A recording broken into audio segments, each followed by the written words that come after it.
오늘 여러분들께 소개해드릴 작품은 1922년 백조 창간호에 젊은이의 시절을 발표하면서 등단한 작가 나도향의 걸작 물레방아입니다.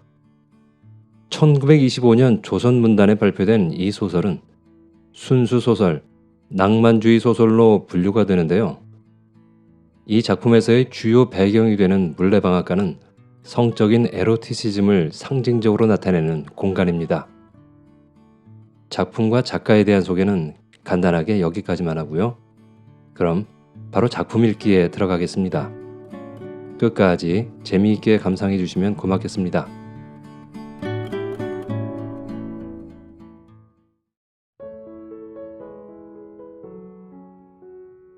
물레방아 나도향. 덜컹덜컹 홈통에 들어갔다가 다시 쏟아져 흐르는 물이 육중한 물레방아를 번쩍 쳐들었다가 쿵 하고 확 속으로 내던질 때 머슴들의 콧소리는 허연 곁가루가 켜켜 앉은 방앗간 속에서 청승스럽게 들려나온다. 촨촨촨.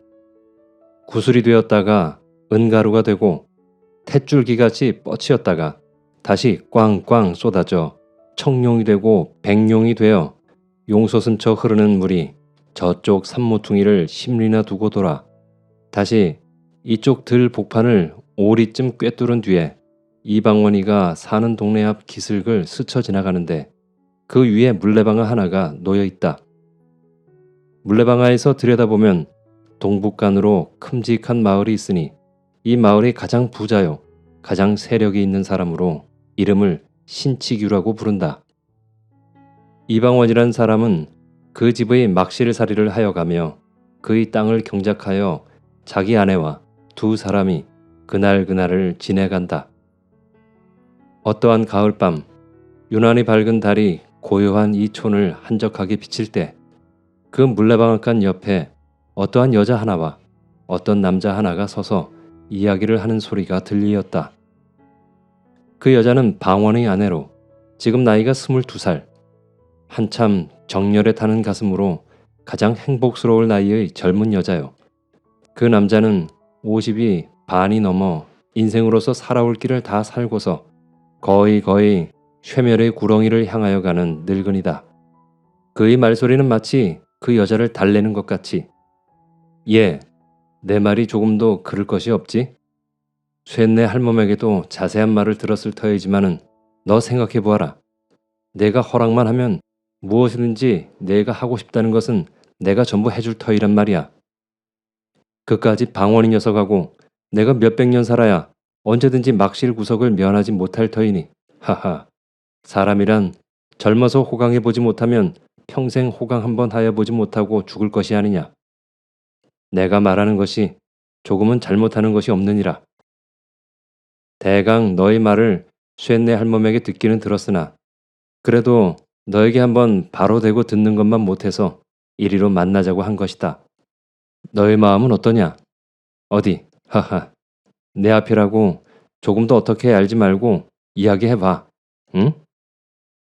이 늙은이는 두말할 것 없이 신치규다. 그는 탐욕스러운 눈으로 방원의 계집을 들여다보며 한 손으로 등을 두드린다. 새침한 얼굴이 파르족족하고 기다란 눈썹과 검푸른 두 눈 가장자리에 예쁜 입, 뾰로통한 뺨이며 콧날이 우뚝한 데다가 후리후리한 키에 떡 벌어진 엉덩이가 아무리 보더라도 무섭게 이지적인 동시에 또는 창부형으로 생긴 여자이다. 계집은 아무 말도 없이 서서 짐짓 부끄러운 태를 지으며 매혹적인 웃음을 생긋 웃고는 고개를 돌렸다. 그 웃음이 얼마나 짐승 같은 신치규의 만족을 사게 되었으며 또는 마음을 충동시켰는지 희끗희끗한 수염이 거의 계집의 뺨에 닿도록 더 가까이 와서 응? 왜 대답이 없니? 부끄러워서 그러니? 그렇게 부끄러워할 일은 아닌데 하고 계집의 손을 잡으며 손도 이렇게 예쁠 줄은 여태까지 몰랐구나. 참 분결 같다. 이렇게 얌전히 생긴 애가 방원 같은 천한 놈의 계집이 되어 일평생을 그대로 썩는다는 것은 너무 가엾고 아깝지 않느냐? 예. 계집은 몸을 돌리려고 하지도 않고 영감이 하는 대로 내버려 두며 눈으로 땅만 내려다보고 섰다가 가까스로 입을 떼는 듯 하더니 제 말이야 모두 쉰내 할멈이 여쭈었지요. 저에게는 너무 분수에 과한 말씀이니까요. 온 천만의 소리를 다 하는구나. 그게 무슨 소리냐? 너도 알다시피 내가 너를 장난삼아 그러는 것도 아니겠고 후사가 없어 그러는 것이니까 내가 내 아들 하나 낳아주렴. 그러면 내 것이 모두 네 것이 되지 않겠니? 자, 그러지 말고 오늘 허락을 하렴. 그러면 내일이라도 방원이란 놈을 내쫓고 너를 불러들일 터이니 어떻게 내쫓을 수가 있어요? 허, 그것이 그리 어려울 것이 무엇이니? 내가 나가라는데 제가 나가지 않고 백일 줄 아니? 그렇지만 너무 과하지 않을까요? 무엇? 저런 생각을 하니까 내가 이 모양으로 이때까지 있었지. 어떻단 말이냐? 그런 것은 조금 더 염려하지 말고 자, 또 네 서방에게 들킬라. 어서 들어가자. 먼저 들어가세요. 왜? 남이 보면 수상히 알게요. 뭘? 나하고 가는데 수상히 알 게 무엇야? 어서 가자. 계집은 천천히 두어 걸음 따라가다가 영감 하고 무춤하고 서 있다. 왜 그러니? 계집은 다시 말이 없이 서 있다가 아니에요 하고 먼저 들어가세요 하며 돌아선다. 영감이 간이 달아서 계집의 손을 잡으며 가자. 집으로 들어가자. 그의 가슴은 두근거리는지 숨소리가 잦아진다. 계집은 손을 빼려 하며 점잖으신 어른이 이게 무슨 짓이에요? 하면서도 그의 몸치대는 모든 것을 허락한다는 뜻이 보였다. 영감은 계집의 몸을 끌어안더니 방앗간 뒤로 돌아 들어섰다.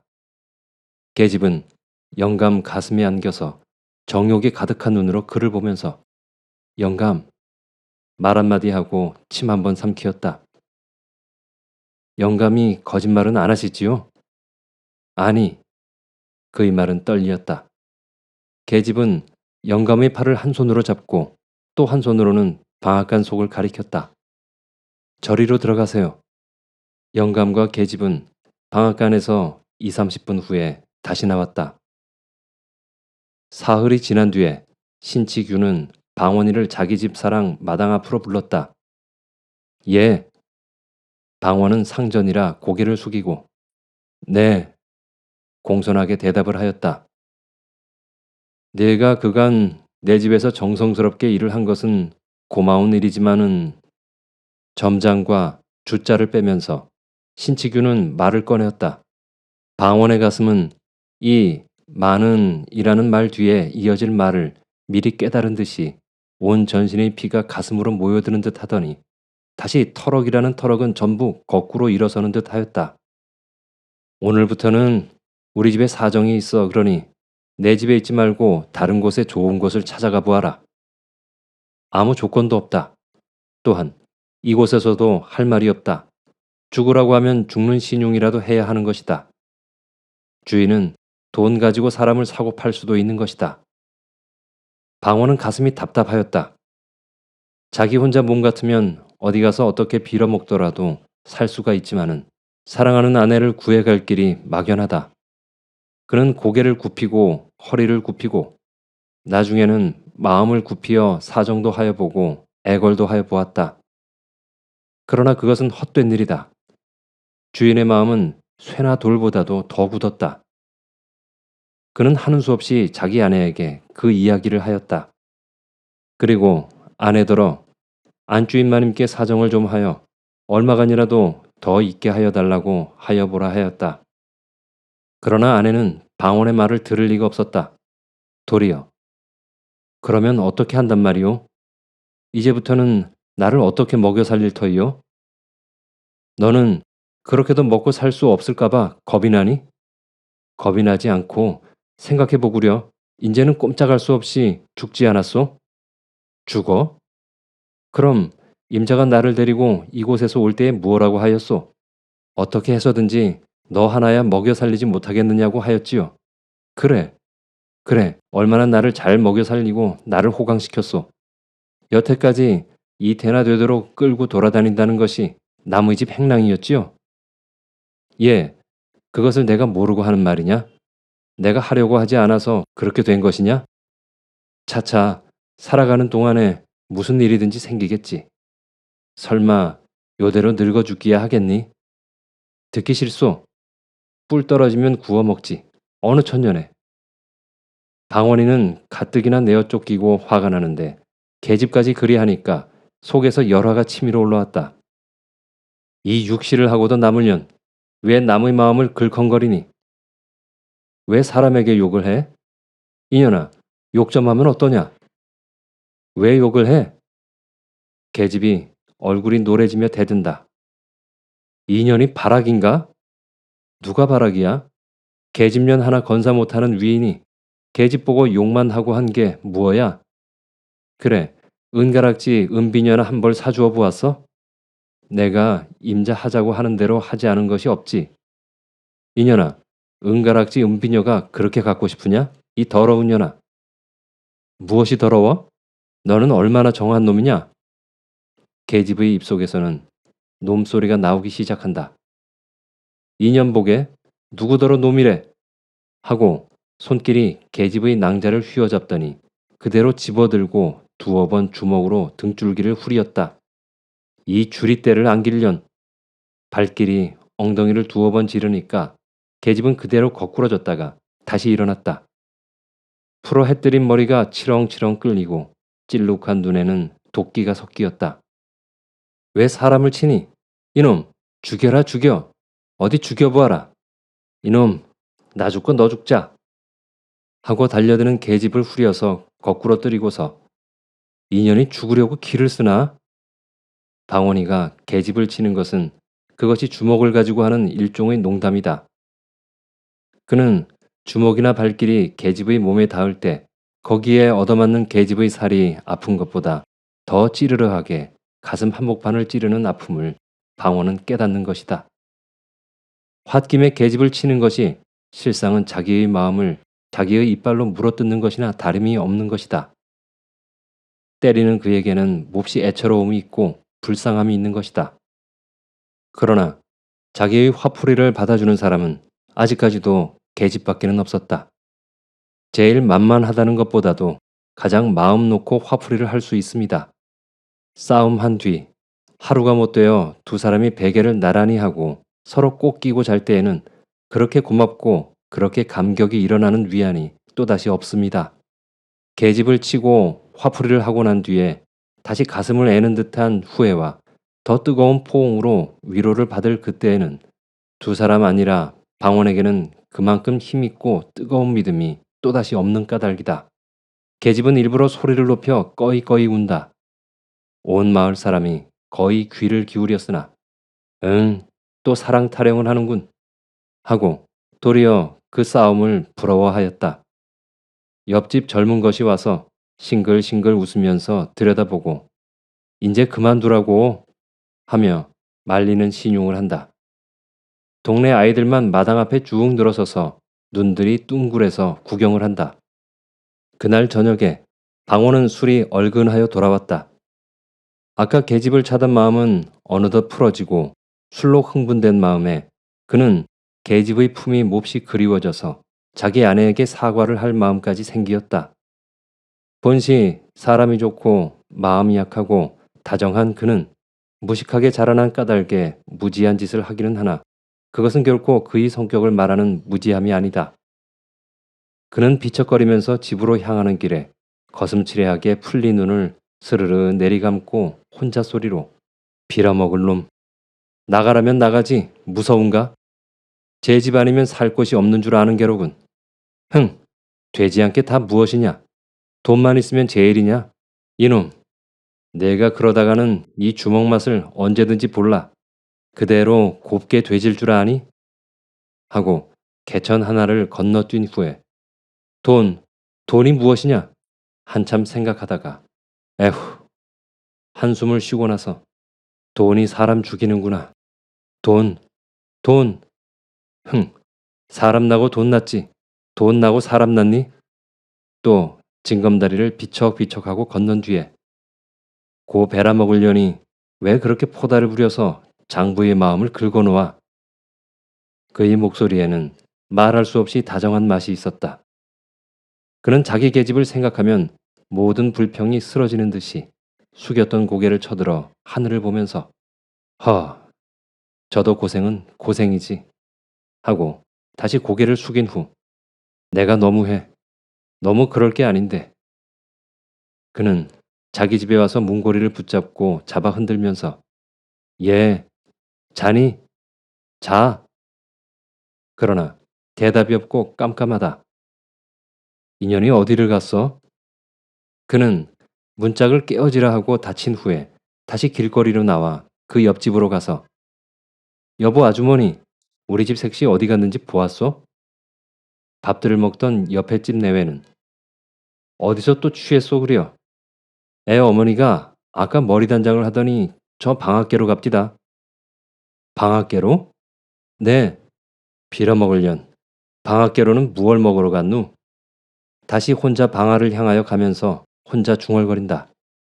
그는 방앗간을 막 뒤로 돌아서자 신치규와 자기 아내가 방앗간에서 나오는 것을 보았다. 아, 그는 너무 뜻밖의 일이므로 아무 말도 하지 못하고 그대로 한참이나 멀거니 서서 보기만 하였다. 그의 눈에서는 쌍심지가 거꾸로 섰다. 열이 올라와서 마치 주홍을 칠한 듯이 그의 눈은 붉어지고 번개 같은 광채가 번뜩거리었다. 그는 한참이나 사지를 떨었다. 두 이가 서로 맞춰서 달그락달그락 하여졌다. 그의 주먹은 부서질 것 같이 단단히 쥐어졌었다. 계집과 신치규는 방원이 와 선 것을 보고서 처음에는 조금 간담이 서늘하여졌으나 다시 태연하게 내려앉혔다. 일이 이렇게 되었음에 할 대로 하라는 뜻이다. 방원은 달려들어서 계집의 팔목을 잡았다. 그리고 이를 악물고 부르르 떨었다. 나는 내가 이럴 줄은 몰랐다. 계집은 무얼 이럴 줄을 몰라? 하며 파란 눈을 흘겨보더니 나중에는 별꼴을 다 보겠네. 을에 그럴 줄을 인지 알았나? 놔요. 왜 나무 팔을 잡고 요 모양이야? 오늘부터는 나를 당신이 그리 함부로 하지는 못해요. 더러운 녀석 같으니. 계집이 싫다고 그러면 국으로 물러갈 일이지. 이게 무슨 사내답지 못한 일이야? 놔요. 팔을 뿌리쳤으나 분노가 전신에 가득 찬 그는 그렇게 쉽게 손을 놓지 않았다. 예, 내가 이것이 정말이냐? 정말 아니고 비싼 밥 먹고 거짓말할까? 내가 참으로 환장을 하였구나. 아니, 누구더러 환장을 했대? 온 기가 막혀 죽겠지. 놔요, 놔. 왜 추근추근하게 이 모양이야? 놔. 하고서 힘껏 뿌리치는 바람에 계집의 손이 쑥 빠지었다. 계집은 손목을 주무르면서 암상궂게 돌아섰다. 이때까지 이 꼴을 멀찌감히 서서 보고 있던 신치규는 두어 발자국 나서더니 기침 한 번을 서투르게 하고서 예, 내가 술이 취하였으면 일찍 들어가 자든지 할 것이지 웬 짓이냐? 내 눈가래는 아무것도 보이는 것이 없단 말이냐? 너희 연놈이 싸우는 것은 너희 연놈이 어디든지 가서 할 일이지. 여기 누가 있는지 없는지 눈깔에 보이는 것이 없어? 짐짓 소리를 높여 호령을 하였다. 엔, 괘씸한 놈. 눈깔을 부라리었다. 방원은 한참이나 쳐다보고서 말이 없었다. 생각대로 하면 한 주먹에 때려 눕힐 것이지만은 그래도 그의 머릿속에는 아까까지의 상전이라는 관념이 남아 있었다. 번갯불같이 그 관념이 그의 입과 팔을 얽어 놓았다. 어려서부터 오늘날까지 남을 섬겨보기만 한 그의 마음은 상전이라면 모두 두려워하는 성질을 깊이 깊이 뿌리를 박아 놓았다. 그러나 오늘부터는 신치규가 자기의 상전도 아니오. 자기가 신치규의 종도 아니다. 다만 똑같은 사람으로 마주 섰을 뿐이다. 아니다. 지금부터는 신치규는 방원의 원수였다. 그의 간을 씹어 먹어도 오히려 나머지 한이 있는 원수다. 신치규는 똑바로 쳐다보는 방원을 마주 쳐다보며 똑바로 보면 어쩔 터이냐? 온 세상이 망하려니까 별 회개한 일이 다 많거든. 어째, 이놈아? 이놈아? 방원은 한 걸음 들어섰다. 나무같이 힘센 다리가 성큼하고 나설 때 신치규는 머리끝이 으쓱하였다. 쇠몽둥이 같은 두 주먹이 쑥 앞으로 닥칠 때 그의 가슴은 덜컥 내려앉았다. 내 입에서 이놈아라는 소리가 나오니 이 사실을 찢어발겨도 오히려 시원치 못할 놈아. 내가 내 계집을 뺏으려고 오늘 날더러 나가라고 그랬지? 어허, 이거 그놈이 눈깔이 삐었군. 예, 나는 먼저 들어가겠다. 너는 내 서방하고 나중 들어오너라. 신치규는 형세가 위험하니까 슬금슬금 꽁무니를 빼려고 돌아서서 들어가려 하니까 방원은 돌아서는 신치규의 멱살을 잔뜩 쥐어 한 팔로 바싹 치켜들고 이놈 어디를 가? 내가 이때까지 맛을 몰랐구나 하며 한번 집어쳐 땅바닥에다가 태지를 한 뒤에 그대로 타고 앉아서 목줄띠를 누르니까 마치 뱀이 개구리 잡아먹을 적 모양으로 깨깨 소리가 나며 말 한마디도 하지 못한다. 이놈, 너 죽고 나 죽으면 고만 아니냐? 하고 방원은 주먹으로 사정없이 닥치는 대로 들이팬다. 나중에는 주먹이 부족하여 옆에 있는 모루 돌멩이를 집어서 죽어라 하고 내리친다. 그의 팔, 그의 온몸에는 끓어오르는 분노가 극도에 달하자 사람의 가슴 속에 본능적으로 숨어있는 잔인성이 조금도 남지 않고 그대로 나타났다. 그의 눈은 마치 펄떡펄떡 뛰는 미끼를 가로차고 앉은 승냥이나 이리와 같이 뜨거운 피를 보고야 만족하다는 듯이 무섭게 번쩍거렸다. 그에게는 초자연의 무서운 힘이 그의 팔과 다리에 올라왔다. 이 꼴을 보는 계집은 무서웠다. 끔찍끔찍한 일이 목전에 생길 것이다. 그의 맥이 풀린 다리는 마음대로 놓여지지 아니하였다. 아, 사람 살류, 사람 살류. 적적한 밤중의 쓸쓸한 마을에는 처참한 여자 목소리가 으스스하게 울리었다. 이 소리를 들은 방원은 더욱 힘을 주어서 눈을 딱 감고 죽어라 내리짖지었다. 뼈가 돌에 맞는 소리가 살이 을클어지는 소리와 함께 퍽퍽하였다. 피 묻은 돌이 여기저기 흩어지고 갈갈이 찢긴 옷에는 살점이 묻혔다. 동네편 쪽에서 수군수군 하더니 구두 소리가 나며 칼 소리가 덜커덕거리었다. 방원의 머리에는 번갯불같이 무엇이 보이었다. 그는 손에 주먹을 쥔 채 잠깐 정신을 차려 그쪽으로 귀를 기울였다. 순검? 그는 신치규의 배를 타고 앉아서 순검의 구두 소리를 듣자 비로소 자기가 무슨 짓을 하였는지 깨달았다. 그는 미친 사람처럼 일어났다. 그리고는 옆에 서서 벌벌 떠는 계집에게로 갔다. 예, 가자. 도망가자. 너하고 나하고 같이 가자. 자, 어서, 어서. 계집은 자기에게 또 무슨 일이 있을까 하여 겁을 내어 도망을 하려 한다. 방원은 계집을 따라가며 예, 예, 내가 이렇게도 나를 몰라주니? 내가 너를 어떻게 생각하는지 알지를 못하니? 자, 어서 도망가자. 어서 어서. 뒤에서 순검이 쫓아온다. 계집은 그대로 서서 종종 걸음을 치며 실소, 임자나 가구려. 나는 싫어요, 싫어. 가자, 응? 가. 그는 미친 사람처럼 계집의 팔을 붙잡고 끌었다. 그때 누구인지 그의 두 팔을 마치 형틀에 매다는 것 같이 꽉 뒤로 껴안는 사람이 있었다. 이놈아, 어디를 가? 그는 뒤를 돌아보지 않고도 그가 누구인지 알았다. 그는 온 전신에 맥이 풀려 그대로 뒤로 자빠지려 할 때 어느덧 널방 같은 주먹이 그의 뺨을 사정없이 갈겼다. 정신 차려! 네. 그는 무의식하게 고개가 숙여지고 말소리가 공손하여졌다. 땅바닥에서는 신치규가 꿈지럭거리며 이리저리 뒹군다.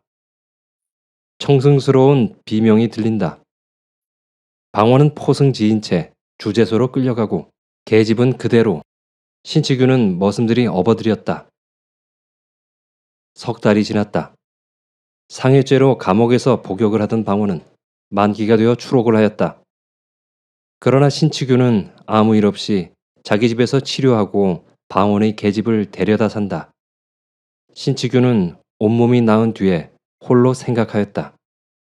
죽는 줄 알았더니 그래도 이렇게 살아있으니 하고 얼굴에 흠이 진 곳을 만져보며 오히려 그놈이 그렇게 한 것이 나에게는 다행이지. 얼굴이 아프기는 좀 하였으나 어떻게 그놈을 떼어버릴까 하고 그렇지 않아도 걱정을 하던 차에 잘 되었지. 그놈 한 10년 감옥에서 콩밥을 먹었으면 좋겠다. 방원은 감옥 속에서 생각하기를 나가기만 하면 연놈을 죽여버리고 제가 죽든지 요절을 내리라 하였다. 집에서 내어 쫓기고 계집까지 빼앗기고 그것을 생각하면 이가 갈리고 치가 떨리었다. 그것이 모두 자기가 돈 없는 탓인 것을 생각하며 더욱 분한 생각이 났다. 더러운 년. 그는 홍바지에 쇠사슬을 차고서 일을 할 때에도 가끔 침을 땅에다 뱉으면서 혼자 중얼거리었다. 사람이 이러고서야 살아서 무엇하나. 멀쩡한 놈이 계집 빼앗기고 생으로 콩밥까지 먹으니.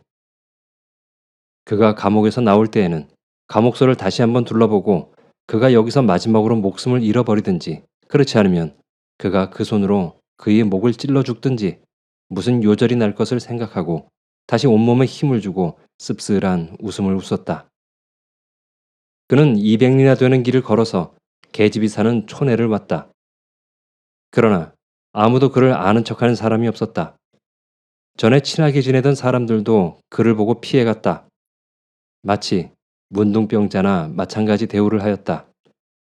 감옥에서 나온 뒤로부터는 더욱 이 세상이 차디차졌다.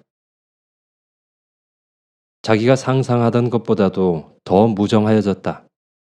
그는 하는 수 없이 밤이 될 때까지 그 근처 산속으로 돌아다녔다. 그래서 깊은 밤에 촌으로 내려왔다. 그는 그 방앗간을 다시 지나갔다. 석 달 전 생각이 났다. 자기가 여기서 잡혀갔다는 것을 생각할 때 더욱 억울하고 분한 생각이 치밀어 올라왔다.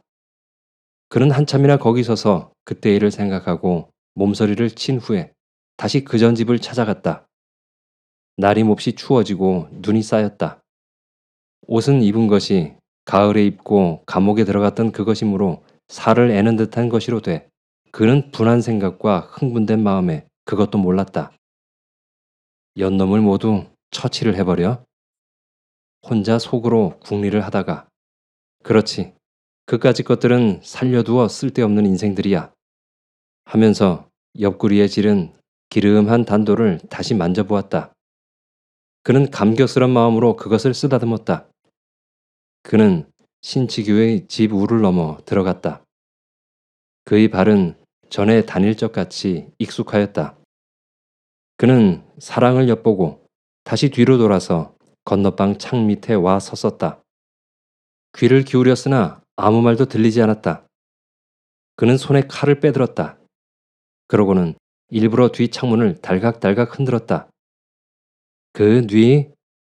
하고 계집의 머리가 쑥 나오며 문이 열렸다. 그는 얼른 비켜섰다. 문은 다시 닫히고 계집은 들어갔다. 방원의 마음은 이상하게 동요가 되었다. 어여쁜 계집의 목소리가 오래간만에 귀에 들릴 때 마치 자기가 감옥에서 꿈을 꿀 적 모양으로 요염하고도 황홀하게 그의 마음을 꿰는 것 같았다. 그는 꿈속에 다시 만난 것 같고 오래간만에 그를 다시 만나봄에 모든 결심은 얼음같이 녹는 듯하였다. 그래도 계집이 설마 나를 영영 잊어버리랴 하고 옛날의 정리를 생각할 때 그것이 거짓말이 아니고 무엇이냐는 생각이 났다. 아무리 자기를 감옥에까지 가게 하였다 하더라도 그는 감히 칼을 들어 죽이려는 용기가 단번에 나지 않아서 주저하기 시작했다. 아니다. 다시 한 번만 물어보자. 그는 들었던 칼을 다시 짚고 생각하였다. 거짓말이다. 거짓말이다. 그럴 리가 없다. 그는 반신반의하였다. 그렇다. 한 번만 다시 물어보고 죽이든 살리든 하자. 그는 다시 문을 달깍달깍 하였다. 계집은 이번에 다시 문을 열고 사면을 둘러보더니 헌 집신짝을 신고 나왔다. 뉘요? 그는 방원이 서 있는 집 모퉁이를 돌아서려 할째 내다 하고 입을 틀어막고 칼을 가슴에 대었다. 떠들면 죽어. 방원은 계집의 입을 수건으로 틀어막고 결박을 한 후 들쳐업고서 번개같이 다름질하였다. 그는 어느 결에 계집을 업어다가 물레방아 앞에 내려놓은 후 결박을 풀었다. 그리고 한숨을 쉬었다. 나를 모르겠니? 캄캄한 금은밤에 얼굴을 바짝 계집의 코앞에 들이대었다. 계집은 얼굴을 자세히 보더니 아! 소리를 지르더니 뒤로 물러섰다.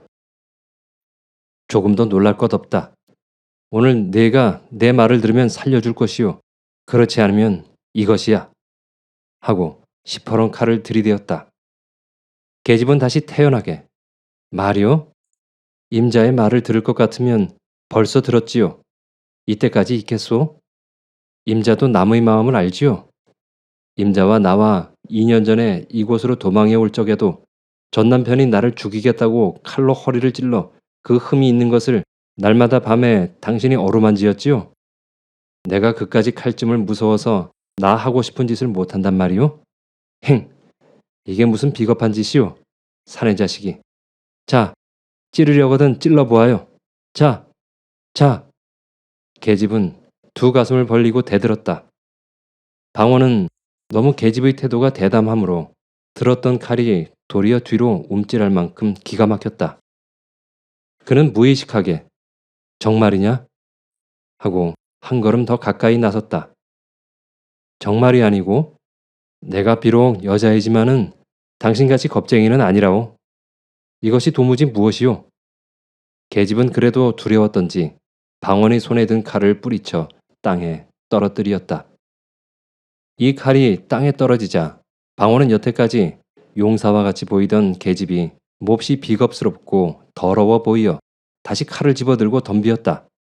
에잇 간사한 년, 어쩔 터이냐? 나하고 당장에 멀리 가지 않을 터이냐? 자, 가자. 그는 눈물이 어린 눈으로 타일러 보기도 하고 간청도 하여 보았다. 자, 어서 옛날과 같이 나하고 멀리 도망을 가자. 나는 참으로 나의 칼로 너를 죽일 수는 없다. 계집의 눈에는 독이 올라왔다. 광채가 어두운 밤의 번개같이 번쩍거리며 싫어요. 나는 죽으면 죽었지 가기는 싫어요. 이제 나는 고만 그렇게 구차하고 천한 생활을 다시 하기는 싫어요. 고만 물렸어요. 너의 입으로 정말 그런 말이 나오느냐? 너는 나를 우리 고향에 다시 돌아가지도 못하게 만들어 놓고 나의 모든 것을 다 잃어버리게 한 후에 또 나중에는 세상에서 지옥이라고 하는 감옥소에까지 가게 하였지. 그러고도 나의 맨 마지막 원을 들어주지 않을 터이냐? 나는 언제든지 당신 손에 죽을 것까지도 알고 있소. 자, 오늘 죽으나 내일 죽으나 언제든지 죽기는 일반. 이렇게 된 이상 나를 죽이시오. 정말이냐? 정말이야? 정말요. 계집은 결심한 뜻을 나타내었다. 방원의 손은 떨리었다. 그리고 그는 눈을 꽉 감고 여우 같은 년 하고 칼끝을 계집의 옆구리를 향하여 힘껏 내밀었다. 계집은 이를 악물고 사람 죽인다! 소리 한 번에 그 자리에 거꾸러졌다. 칼자루를 든 손이 피가 몰리는 바람에 우르르 떨리더니 피가 새어나왔다. 방원은 그 칼을 빼어들더니 계집 위에 거꾸러져서 가슴을 찌르고 절명하여 버렸다.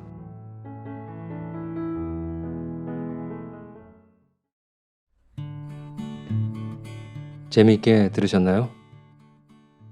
나도향의 물레방아였습니다. 마을에서 외따로 떨어져 있어 밀회의 장소로 애용되었던 물레방앗간은 토속적인 애욕의 세계를 연상시킵니다.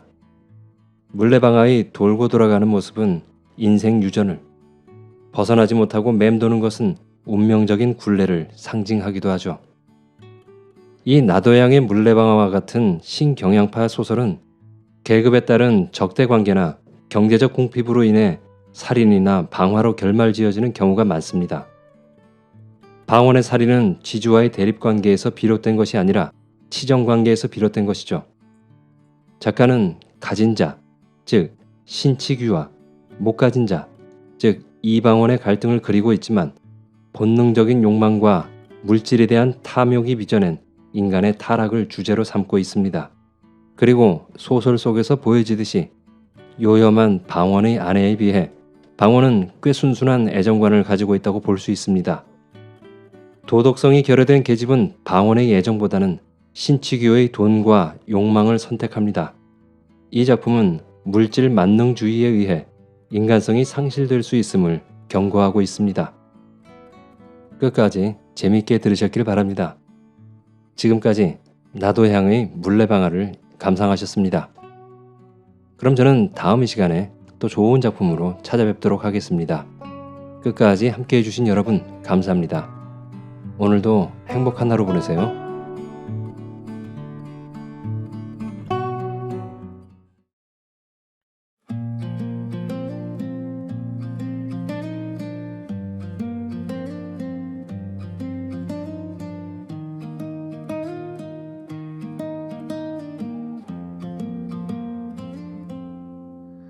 오늘 하루도 평안했나요?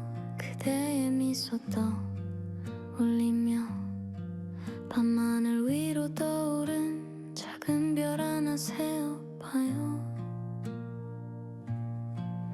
당신이 행복하길 바라요. 내 마음 담아 기도해요. 멀리서라도 괜찮아요. 당신이 웃고 있다면 별빛처럼 빛나주길. 오늘 밤도 내일도 별을 세며 기도해요. 당신의 평안을 빌어요. 별을 세며 사랑해요.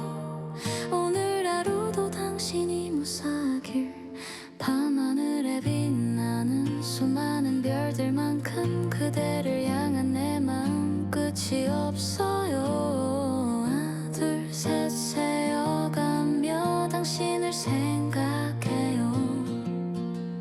이 밤이 지나가도 내 기도는 계속될 거예요.